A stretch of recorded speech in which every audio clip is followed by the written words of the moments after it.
Hi everyone, and welcome to this evening's webinar. We'll be learning about addiction studies here at the University of Tasmania. I would like to start this evening's webinar with an acknowledgement of country, understanding that everyone joining us could be from all areas around Australia, but where I am in Launceston, I'd like to acknowledge the Palawa and Pakana people of Lutruwita. We pay respects to elders past and present as the knowledge holders and sharers. We honour their strong culture and knowledges as vital to the self-determination, well-being and resilience of their communities, and we stand for a future that profoundly respects and acknowledges Aboriginal perspectives, culture, language and history. So we are the University of Tasmania and we are also a university for Tasmania. So our university spans the state. We have campuses in Hobart City, in Sandy Bay, in Launceston, in Veresk campus, and on Burnie, which is on the Cradle Coast. And we also have a campus in Sydney for paramedicine and nursing. And we are so fortunate around our state that our students are able to do fieldwork trips all across the country and have that practical hands-on experiences outside of the classroom, which is something we really value as a university. So this evening's webinar is about addiction studies, and we'll be covering why study with us. We'll have an overview of the graduate certificate in addiction studies for health professionals, an overview of some other courses and pathways, look at a couple of our spotlighted scholarships for this course, and then looking at how to apply, and we'll have questions and answers at the end of the webinar. That being said, we do have a Q&A button down the bottom of your screen. So if you do have questions that pop up throughout the webinar, please pop these in the Q&A section and we can type an answer in there to you, or we can verbally answer it at the end of the webinar as well. It just saves some time as we go. I'd also like to remind you that this webinar is being recorded and a recording will be sent to your emails and also uploaded to YouTube if you'd like to watch it at a later date as well.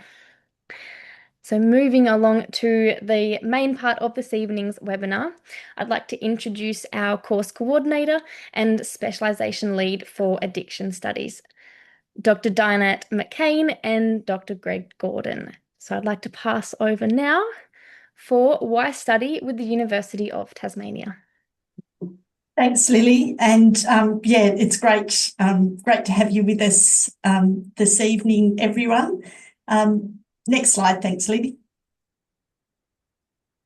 So why study with us? Basically, because you'll have a really good experience is the easiest way to summarise that. One of the things that we are really proud of in this course and all of the courses that we offer in the postgraduate space is the teaching excellence and particularly the fact that you are taught by people who are experienced clinicians still working in the area, primarily for this course in drug and alcohol settings.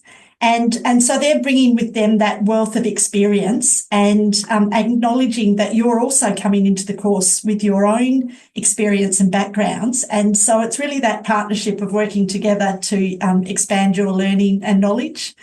It's a fully online course, and that's because we understand that the people who are studying with us have busy lives, and you need that flexibility so you're able to study when you want to, where you want to, how you want to. One of the real changes that's happened with the way that we offer our courses these days is we're really moving away from, those days of writing big, long essays.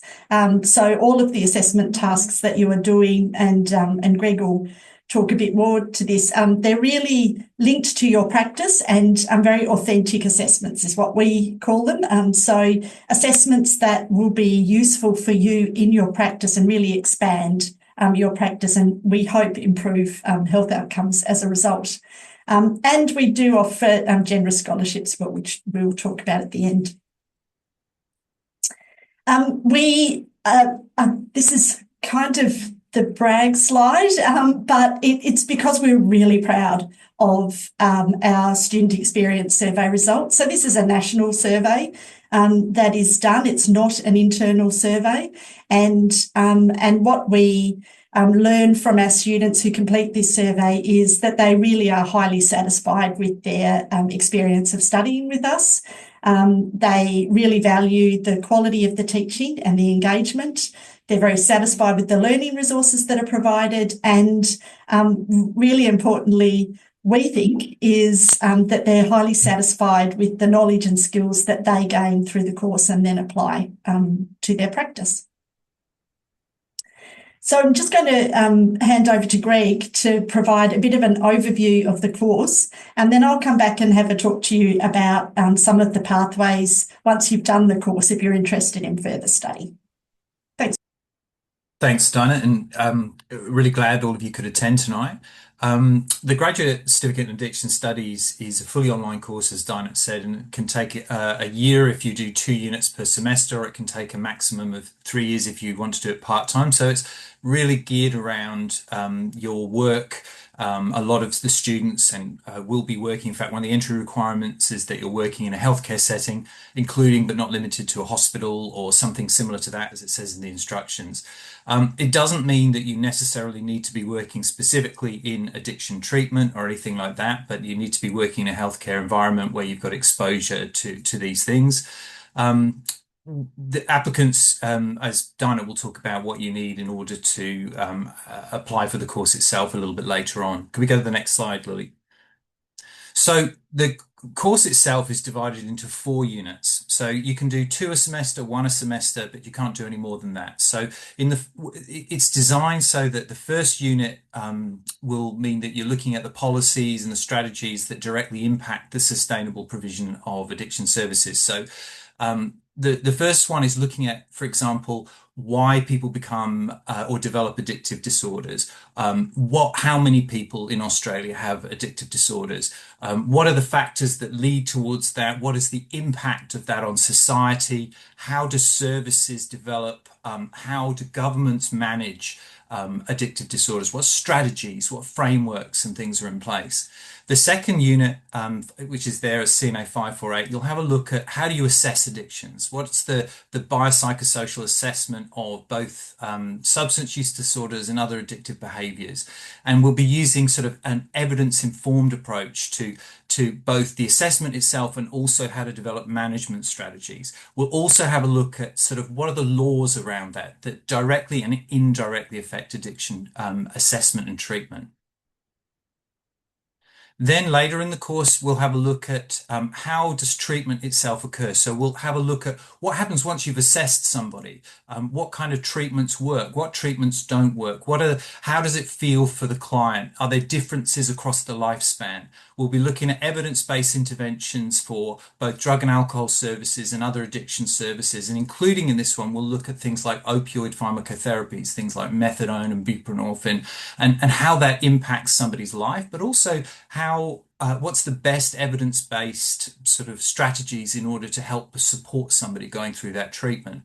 And then in the last unit, CNA 739, we'll look at different therapeutic modalities from a psychological perspective. So we'll be looking at different treatments that you may or may not have experience in. So short-term treatments like motivational interviewing and solution-focused brief therapy, to sort of longer, more drawn-out approaches like DBT or CBT. We'll even start looking at things like contingency management that you may or may not be experienced in, and you'll get a chance to bring it all together in the assessments that are geared around this unit.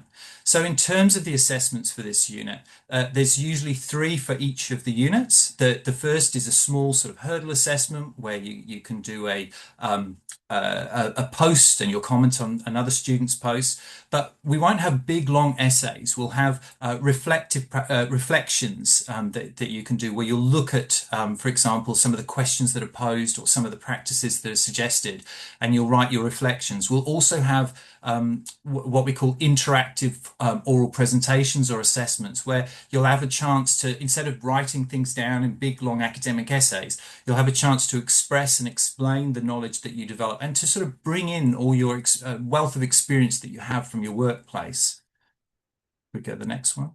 So in a nutshell, if you were looking at the 4 units, we put this slide together. So the first one is the context of addiction, which is all about policies, strategies, how addiction develops. So we're looking at why do people develop addictions or addictive disorders. The second unit that you'll study is looking at evidence-formed assessment. So we're looking at how do I assess people for addictive disorders? What's the evidence-based approach? The third unit that you'll study looks at the approaches to intervention. So it's looking at sort of a holistic approach to treatment and interventions for people that you deal with in your day-to-day practice. So how can we effectively treat addictive disorders?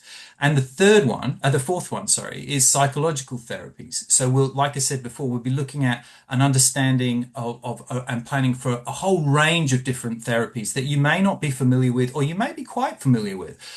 What psychological therapies are available and how do they work? One of the really good things about addiction studies is it gives you a chance, even if you're working in that area, to meet with other professionals in lots of different areas, to look at what's happening in places other than your own, to adapt your practice, to reflect on your practice, and more importantly, to systematically work through a lot of the background and the theory and the evidence that supports your practice, to give you that confidence that when you're actually working in the area or working in an area where you come across people with addictive disorders, you're both confident and you're very knowledgeable about what you can do to support them.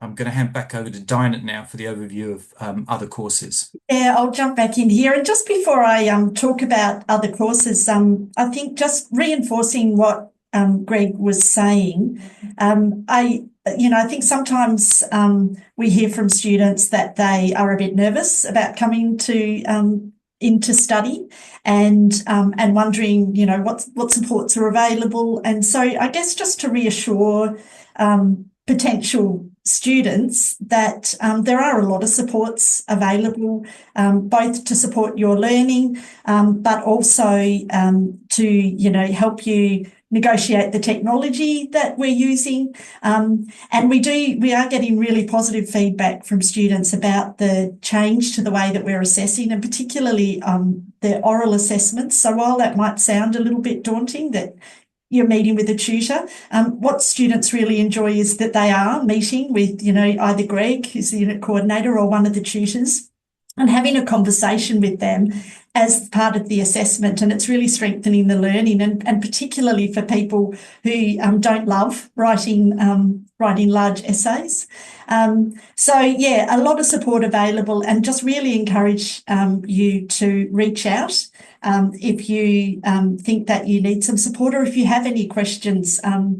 Tasmanians are known for being very friendly, and I like to think that that's something that we bring across in our university as well. So we welcome you reaching out and saying, hey, look, I'm not sure about this, and can you help me with that? And Greg and the rest of the teaching staff are always really happy to help. Okay, so you've done your graduate certificate in addiction studies. So to enter that graduate certificate, just to reinforce, you do need that bachelor's degree. Most people coming into the course are coming from a health background, and the majority are nurses. But we do also have people coming from other health backgrounds, allied health practitioners. We have social workers. We also sometimes have people who work more in the forensic space, so police, so people work in Department of Community Services. So it's not always a strictly health setting, but it has that health focus. And so, as Greg said, you're meeting with, other students who work in maybe slightly different ways to you, and that's we really think that's a great value for the course. This next bit is really for any nurses who are doing the graduate certificate, just to touch on what are some possible pathways for you when you finish your graduate certificate. And we're going to assume that you've enjoyed it so much you want to continue studying with us. We have a series of what we call nested courses. The graduate certificate is recognised if you want to go on to a graduate diploma of advanced nursing. And so you would get credit or recognition for the 4 units that you've done in the graduate certificate in addiction studies. And then you can enrol in the graduate diploma of advanced nursing in addiction studies and continue. You can also, if you're a nurse, enrol directly into the graduate diploma of advanced nursing addiction studies, and you will do the 4 core units from the graduate certificate. Sorry, that's a little bit confusing, but hopefully it will make sense. We'll go to the next slide. Thanks, Lou. Okay, so the graduate diploma in advanced nursing, so you can do a direct enrolment or you can do it following your graduate certificate. Again, it's a fully online course. It's 2 years for the 8 units. 4 of those units would be the graduate certificate in addiction studies for healthcare professionals units. The maximum time you have to complete is 5 years. And so it's the same requirements, but you also, as a registered nurse, need to have practice for at least 6 months, full-time equivalent, and provide evidence of AHPRA registration. Why would you go on and do higher study? Why would you not just stop with the graduate certificate and be happy? Well, you can, is the answer, and it's a great achievement. The graduate certificate level is really designed for nurses who want to develop capability in a specialist area of nursing, and so in this case, addiction studies. And for those who are studying H5G, the graduate certificate in addiction studies for healthcare professionals, it provides you with that specialist background, irrespective of where you come from. Nurses who are going on, though, and doing a graduate diploma, really this is where you're wanting to further develop your career. You're thinking about leadership roles. For example, you want to be a clinical nurse, or you might be a clinical nurse specialist and you want to move into education or into management roles, or you're looking to expand capabilities and scope of practice, and we have pathways for that. Or you're particularly interested in research and would like a research career. So all of those things are possible. We have in our advanced nursing, our graduate diploma in advanced nursing, we have 3 pathways that you can choose from. The first is a coursework pathway, and that's where you're really increasing your capability and building on the skills and knowledge that you already have in a particular area of specialty. So in this case, addiction studies. You have a lot of flexibility and a lot of units to choose from. If you think that you are particularly interested in a research career and you want to advance that career, or you'd like to continue on towards a PhD, then the nursing research pathway is the one that you would choose. But we also then offer our advanced practice pathway, and at the graduate diploma level, that's the RN prescribing pathway. And so this is for nurses who would like to become eligible to apply for endorsement as a registered nurse prescriber and meet the educational requirements for nurse practitioner if they progress on to masters. So just the educational requirements. There's different units that you choose at the different pathways, and just noting that there's 1 core unit across all pathways, and then the units you would choose would differ depending on the pathway that you chose to take. In some cases, so in the RN prescribing pathway, for example, there's 4 core units that you must choose, so you have no optional units. The other 2 pathways, there are some optional units. And there's a lot of those optional units, so I'm not expecting you to to remember all of this, but just to show you that there's a really quite wide range of core optional units that you can study at that in that graduate diploma, and depending on the pathway you choose, and they can be quite clinically focused or can provide you with an opportunity to try out something. So you think you might be interested in quality and safety, you can take a unit that introduces you to quality health services and see if that's something you like. A unit that is designed more about education in the clinical setting, or you might want to look at expedition medicine or more research-focused units. We mentioned before that there are scholarships that are available for studying, and so we do provide generous scholarships to a range of healthcare providers and different settings. So it is worth you investigating whether or not the organisation that you work for is eligible for the scholarships. There is a link here that you can have a look, certainly ask in your place of work, but we do have an extensive range. And just wanted for the nurses who might be listening, just to highlight that DANA, Drug and Alcohol Nurses of Australasia, there are now scholarships offered to people who are a current financial member of DANA on an annual membership subscription. And so there are still, it makes a contribution towards your fees. And so that's also something that's worth looking at. And it does make a substantive difference to what you pay to do the course. So that's also worth looking at if you are a member of DANA. If you're not a member of DANA, that's something that you might like to think about. It's a great organisation. Thanks, Lily. Lovely. Thank you, Greg and Dinah, for your information on the courses you've provided us with. I'm just going to touch on a little bit about the application process. So we have an online application process. It's quite easy and straightforward, and it is free as well. And if you head to the website down the bottom, utas.edu.au/study/apply, you can find all the information there and the step-by-step process of how to apply. All you need to put in the portal is basically who you are, what you've done in the past, so what you've studied, and what you're looking to study in the future. You pop that into our system, wait a little bit of time, and then you will hopefully receive your offer. If you don't receive the offer or you get an email, you'll have some further information about why that offer wasn't offered to you, and then we can provide you with pathways and other support. Maybe it's a prerequisite that hasn't been completed or something like that. We can help you out with why that hasn't happened, and then moving forward there.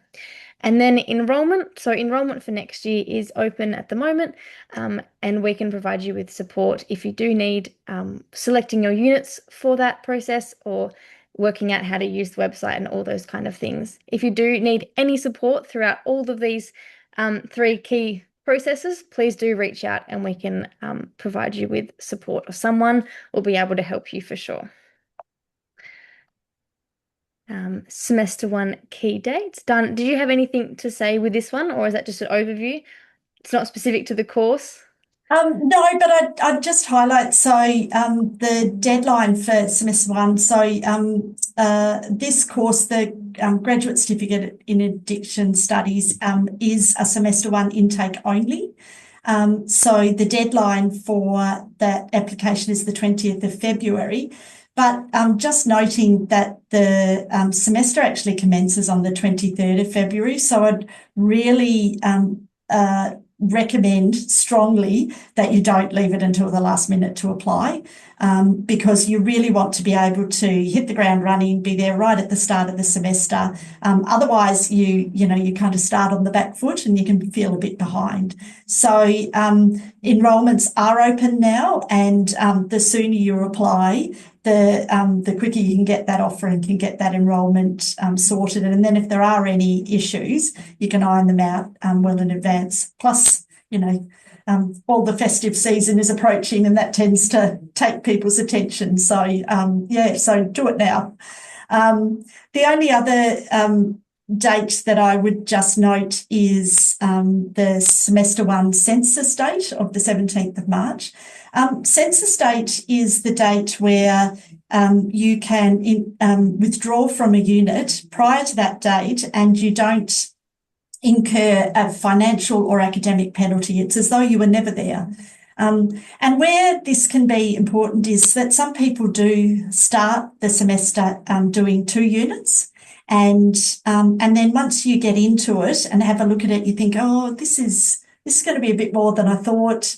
Perhaps it's not such a good idea. It's also a really busy time at work, and you think, I think it would be better if I just study 1 unit in semester 1. So you can withdraw from that second unit, and if you do it before the 17th of March, like I say, you don't incur any penalties at all. It's absolutely fine.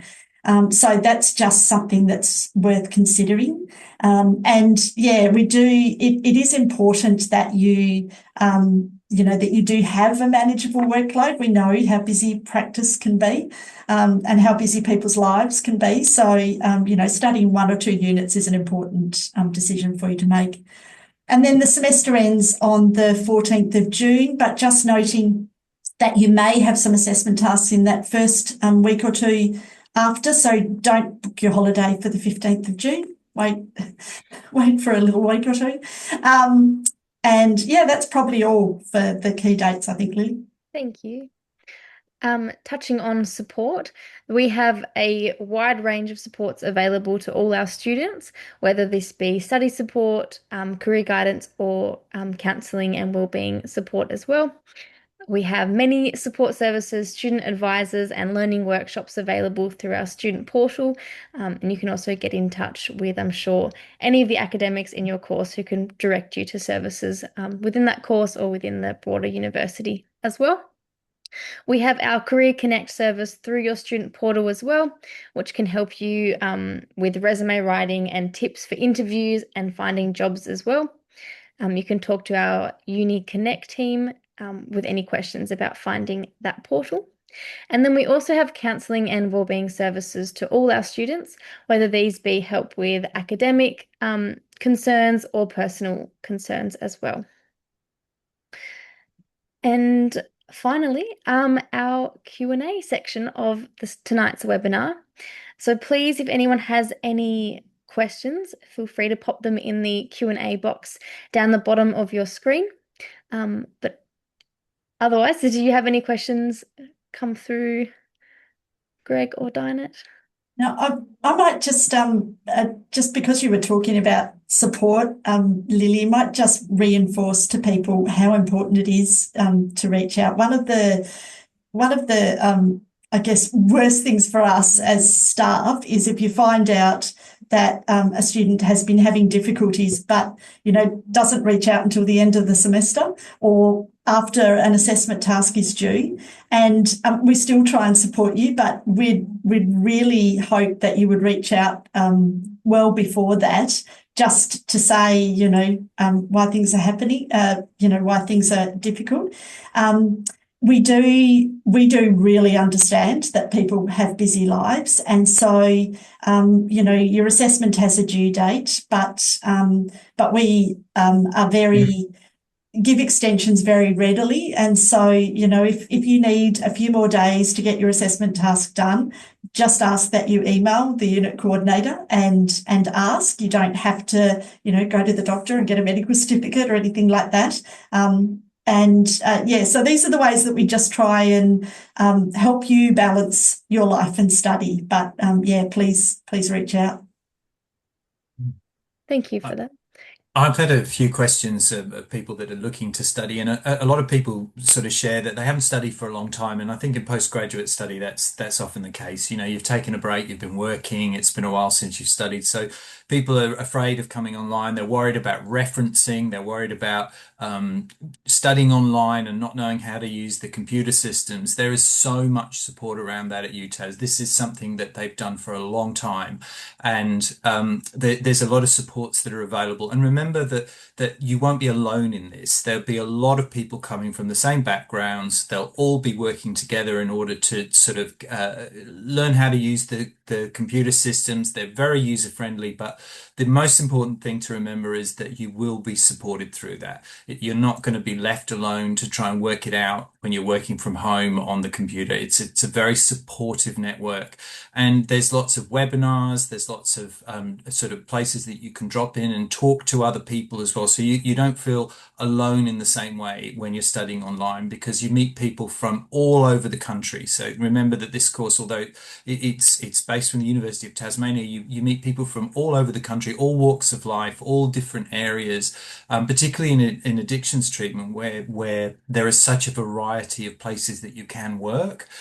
So you meet people who are working in prisons, people who are working in the community, people who are working on a surgical ward, people who are working in mental health, and it's a really good place to sort of get to know other people, to hear what's happening, and not to feel isolated when you're coming in to study after being away for a while. Thank you for that, Greg. We've had a question come through. So for the New South Wales Health Partnership, do we need to apply for a scholarship? Yes, you do. So you can do that as part of your as part of your application, and I think so. That's not looking at you, Lily. That's not my area, but it is. Yeah, you do have to apply for it, and there's various steps you go through. But again, people who are happy to help you with that. Yeah, so we have an scholarship application portal system similar to the course application system, where you again write in some information about yourself, what you're studying, why you're hoping to study that, and then you will select as many scholarships as you can apply for, and you can submit an application for all those scholarships. Some might have specific additional questions, which I'm sure some of these postgraduate scholarships will require. And then you can, submit that application along when you submit your course application at the same time. It'll just be listed as Health Partnership Scholarship, I'm sure, under that page. We might wait a couple more minutes to see if anyone has any other questions, but also, being reminded that you'll get emailed a recording of this webinar, and you have some links and some contact information there as well to reach out to if you do have any questions later tonight or in the coming weeks. If you think of them, you can always send those through anytime. Yeah, and I'm sorry, I'm about to speak to you, Greg, but Greg or I are also really happy for you to reach out if you have any questions, to email us, and we'll get back to you as quickly as we can. I do often get queries from students who just want to talk through, is this the right course for me? Or, I've got some questions, and we're really happy to answer. It's important that you enrol in the right course. I'm just going to finish by saying we're really proud of this course. Sorry, Greg, I'm speaking for you again. But yeah, we are really proud of this course. We think it's a great course. We love the fact that that people are doing this course with a range of different qualifications and skills and knowledge. And I think one of the really enjoyable aspects is seeing the sharing of information. So you might come from a small town in Tasmania or, outback Victoria, and you're talking to someone who's working in a major metropolitan setting in Sydney or, various other things. And so that sharing of knowledge is a really important aspect of it. But yeah, we hope you do find this course something that you would like to do, and we'd pretty sure that you will get a lot out of it.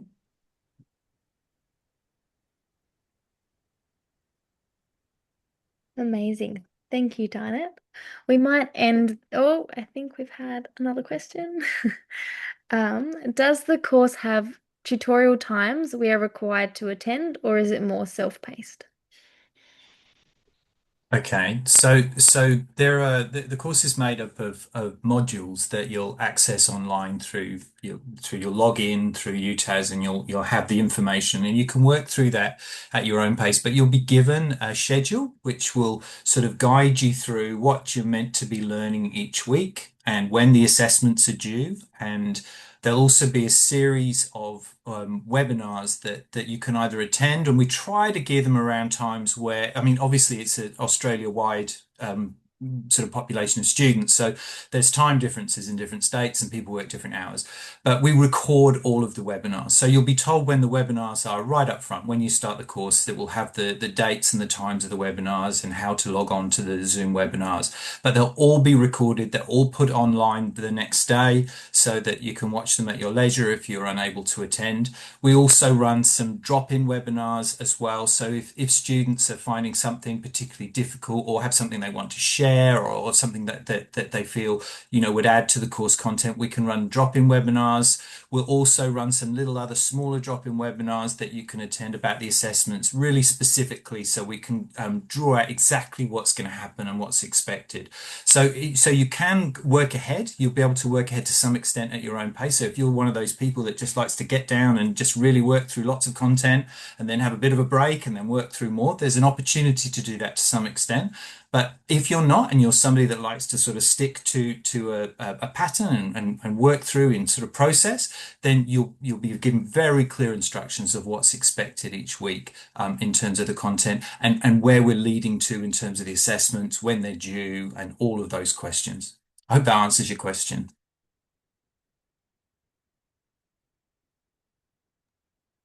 Thank you, Greg.